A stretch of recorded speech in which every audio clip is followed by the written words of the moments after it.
Hello everyone. Today we are going to discuss product development and its process. In our last session हम product planning के बारे में पढ़ चुके हैं। तो इस सेशन में हम देखेंगे प्रोडक्ट डेवलपमेंट क्या होता है और उसका प्रोसेस क्या होता है। Let's see the definition first. Product development is a strategy for company growth by offering modified or new products to current market segments, and this definition was given by Kotler and Armstrong.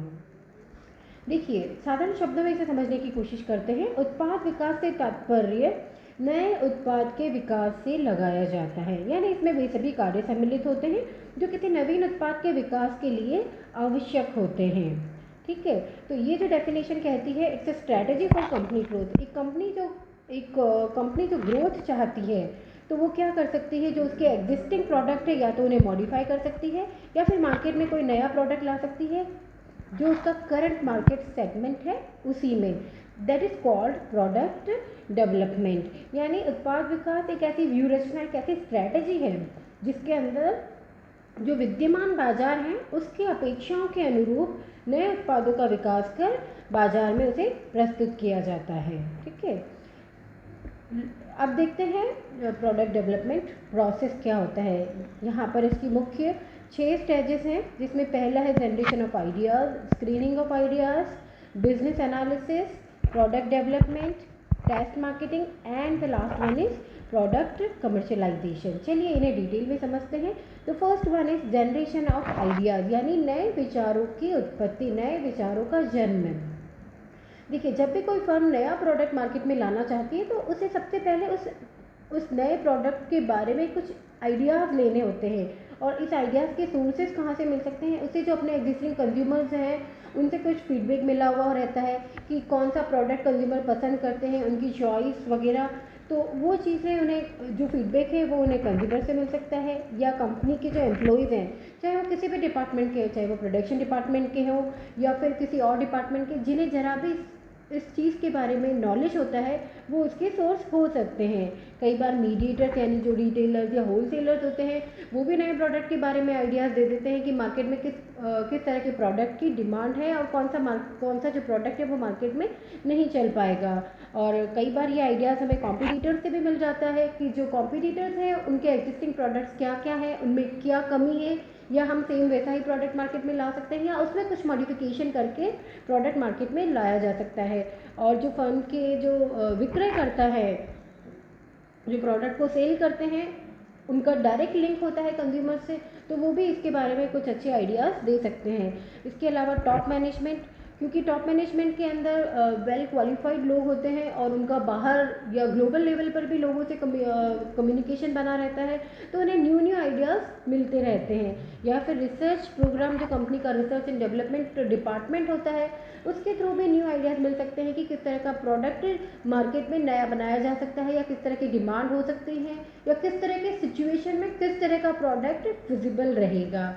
And lastly investors, कई बार जो investors जो firm के अंदर पैसा लगाते हैं वो भी अपना कुछ आइडिया दे सकते हैं कि किस तरह का प्रोडक्ट मार्केट में चल सकता है। ठीक है, the next one is screening of the ideas. यानी अब जब हमारे पास बहुत सारे आइडियाज़ हो जाते हैं तब डिसाइड करना होता है कि उनमें से कौन सा आइडिया फर्म के लिए बेटर रहेगा। तो इस तरह से विचारों की जो जांच परख होगी, स्क्रीनिंग होगी, उसका कोई एक बेसिस, उसका कोई मानदंड रखा जाता है जिसके अनुसार उसका मूल्यांकन, इवेल्युएशन किया जाता है। तो इसमें सबसे पहला जो बेसिस रहता है वो रहता है कि फर्म का ऑब्जेक्टिव क्या है। कोई भी फर्म वही काम करेगी जो उसके उद्देश्यों के अनुरूप होता है। ठीक है, तो सबसे पहले ये देखा जाता है कि जो आइडियाज़ हैं वो फर्म के उद्देश्यों से मैच रखते हैं या नहीं रखते हैं।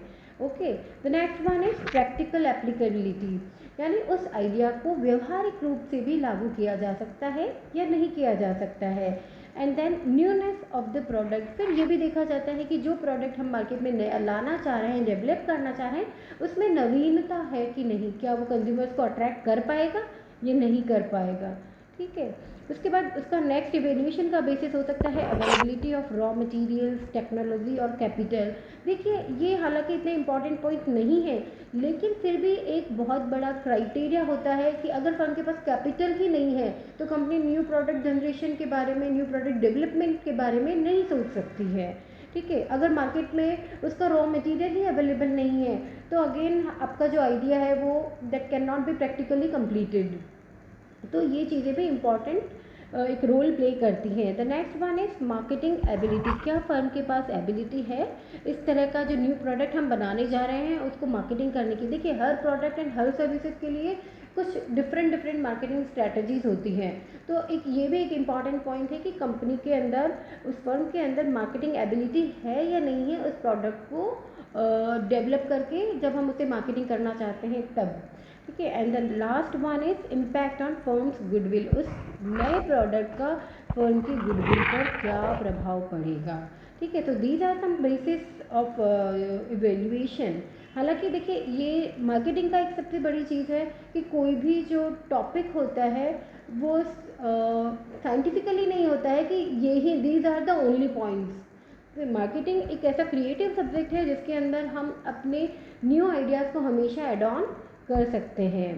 The next one is business analysis, यानी उस व्यवसाय का विश्लेषण, उसको व्यावसायिक रूप से उसका विश्लेषण किया जाता है। उस न्यू आइडिया को जिसे हमने सेलेक्ट कर लिया, जिसे हमने स्क्रीनिंग करके फाइनलाइज किया है, तब हम देखते हैं कि अब उसका व्यावसायिक रूप से विश्लेषण करते हैं कि उसे, जैसे कि हम बात करें अगर डिमांड एनालिसिस की, यानी उस प्रोडक्ट की मांग विश्लेषण किया जाता है कि मार्केट में उसकी मांग, जो निर्मित माल होगा उसकी संभावित मांग क्या रहेगी। ठीक है, उसका कॉस्ट एनालिसिस किया जाता है कि उस प्रोडक्ट का ब्रेक इवन कब मिल जाएगा, या और कई तरह के रेशियो एनालिसिस के थ्रू कॉस्ट एनालिसिस किया जाता है।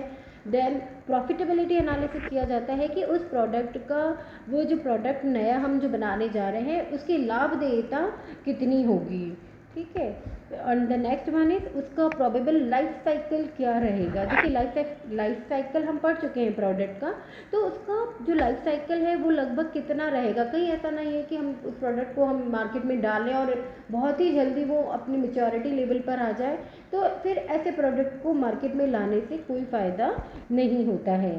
The next one is product development. जब फाइनल हो जाता है हमारा एनालिसिस, जब ओके हो जाता है, तब फाइनली उस प्रोडक्ट को डेवलप करने की बारी आती है। तो इसके लिए कौन कौन सी एक्टिविटीज़ निर्धारित की जाती हैं, आइए देखते हैं।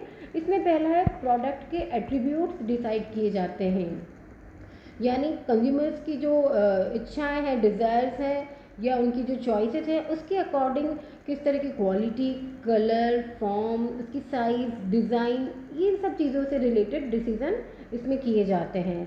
फिर है नेक्स्ट साइंटिफिक एंड टेक्निकल, यानी जो उसके वैज्ञानिक और जो उसकी इंजीनियरिंग क्रियाएं हैं जो उसको भौतिक स्वरूप में लाने के लिए की जाती हैं, तो उनका भी डिसीज़न इसमें लिया जाता है। तो विपणन विभाग के द्वारा जो ये निर्धारित उत्पाद के जो लक्षण हम तय करते हैं, उन्हीं के अनुसार उत्पाद को तैयार किया जाता है। The next one is functional evaluation, यानी उसका क्रियात्मक परीक्षण किया जाता है, जिसमें उस प्रोडक्ट की ऑपरेटिंग जो एबिलिटी है उसे टेस्ट किया जाता है कि वो कितना वर्क कर पाएगा। The next one is consumers preference test, यानी उपभोक्ता वरीयता परीक्षण। इसमें कंज्यूमर्स की क्या प्रेफरेंस रहती है इसे पता लगाया जाता है कि कंज्यूमर्स को किस तरह का प्रोडक्ट, किस किस्म का प्रोडक्ट, किस साइज़ का या किस डिज़ाइन का प्रोडक्ट ज़्यादा पसंद आता है। तो इस तरह के कुछ प्री टेस्ट भी किए जा सकते हैं। And the last one is marketing mix. Marketing mix के लिए हम ऑलरेडी पढ़ चुके हैं, देयर आर 4 P's, यानी product, price, place and promotion. तो इनके मार्केटिंग मिक्स की जो 4 एट्रीब्यूट्स हैं उनका भी डिसीजन कर लिया जाता है। The next one is test marketing. जब अब वो प्रोडक्ट बन चुका है, उसका डेवलपमेंट हो चुका है, तब किया जाता है उसका टेस्ट मार्केटिंग, यानी उसका जांच विपणन। इस अवस्था में क्या किया जाता है कि कुछ उपभोक्ताओं से उस प्रोडक्ट की जांच करवाई जाती है कि उन्हें ये, और उनका रिस्पॉन्स जाना जाता है कि उनका फीडबैक इसमें क्या है। तो इससे ये पता लगता है कि उस प्रोडक्ट की जो सेल्स पॉसिबिलिटीज़ है वो कितनी है, यानी फ्यूचर में वो जो भावी उत्पाद है वो कितना बिक पाएगा, कितनी इसकी सेल्स हो पाएगी। इसके साथ साथ जो कंज्यूमर्स का फीडबैक है, कॉम्पिटिटर्स का फीडबैक है एंड जो रिटेलर्स का फीडबैक है वो भी ले लिया जाता है, ताकि एक हमारे लिए एक बेस तैयार हो जाए कि अब हम इस प्रोडक्ट को लार्ज लेवल पर, ग्रैंड लेवल पर प्रोड्यूस करने के लिए रेडी हैं। And the next one is effectiveness of marketing programme. जो विपणन कार्यक्रम, जो मार्केटिंग प्रोग्राम फर्म डिसाइड करती है, उसकी प्रभावशीलता का भी मूल्यांकन इसमें कर लिया जाता है कि हमने जो मार्केटिंग स्ट्रैटेजी चूज़ करी है वो भी इफेक्टिव है या नहीं है। एंड लास्टली प्राइस डिटर्मिनेशन, उस प्रोडक्ट की प्राइस कंफर्टेबल है या नहीं फर्म के अनुसार और कंज्यूमर्स के अनुसार। यानी कंज्यूमर्स क्या चाहता है कि उसे हर प्रोडक्ट जो है वो कम कॉस्ट में, कम प्राइस में उसको मिले, और फर्म चाहती है कि उसकी प्राइस अधिक हो ताकि उसकी प्रॉफिट्स अधिक हो सके। तो एक तरह का एक डिटर्मिनेशन जो इसमें किया जाता है वो यहाँ टेस्ट मार्केटिंग के थ्रू तय कर लिया जाता है। The next one is product commercialization. This is the final stage जिसमें उत्पाद का व्यवसायीकरण कर लिया जाता है। जब ऐसा लगता है कि टेस्ट मार्केटिंग के जो रिजल्ट्स हैं अगर वो पॉजिटिव हैं और बहुत ही एक्साइटिंग है, तो फिर ये डिसीजन ले लिया जाता है कि उस प्रोडक्ट को फाइनली हमें कमर्शलाइज करना है। ठीक है, तो इसके लिए किन किन चीज़ों का अरेंजमेंट किया जाता है? इसके लिए रिसोर्सेज का अरेंजमेंट किया जाता है कि रॉ मटेरियल अब हमें कहाँ से मंगाना है, कितना मंगाना है, हमारे पास कैपिटल, वर्किंग कैपिटल कितनी होनी चाहिए, और जो रिक्वायर्ड मशीनरी है उसे भी इस्टेब्लिश कर दिया जाता है। उसके बाद मार्केटिंग एंड प्राइसिंग स्ट्रेटजी भी तय कर ली जाती है। चैनल्स ऑफ डिस्ट्रीब्यूशन, यानी उस प्रोडक्ट को हमें कैसे बेचना है, डायरेक्ट सेल करना है या रिटेलर्स के थ्रू या होलसेलर्स एंड रिटेलर्स के थ्रू उसे सेल करना है, तो ये भी डिसीजन इसमें कर लिया जाता है। And the next one promotional activities decision, यानी अब हम उस प्रोडक्ट को किस तरह से एडवर्टीज़ करने वाले हैं, किस तरह से इसको अलग अलग तरीक़ों से प्रमोट करके कंज्यूमर्स तक अपनी पहुंच बनाना चाहते हैं, तो उसका भी अरेंजमेंट इस स्टेप में कर लिया जाता है। एंड लास्टली जो ब्रांड है कंपनी का, patent, packaging, storage, quality control, इन सब से रिलेटेड डिसीजंस एंड एक्टिविटीज़ भी इस स्टेज में कर ली जाती है। तो ये थी प्रोडक्ट डेवलपमेंट की सारी स्टेजेस। Okay, thank you.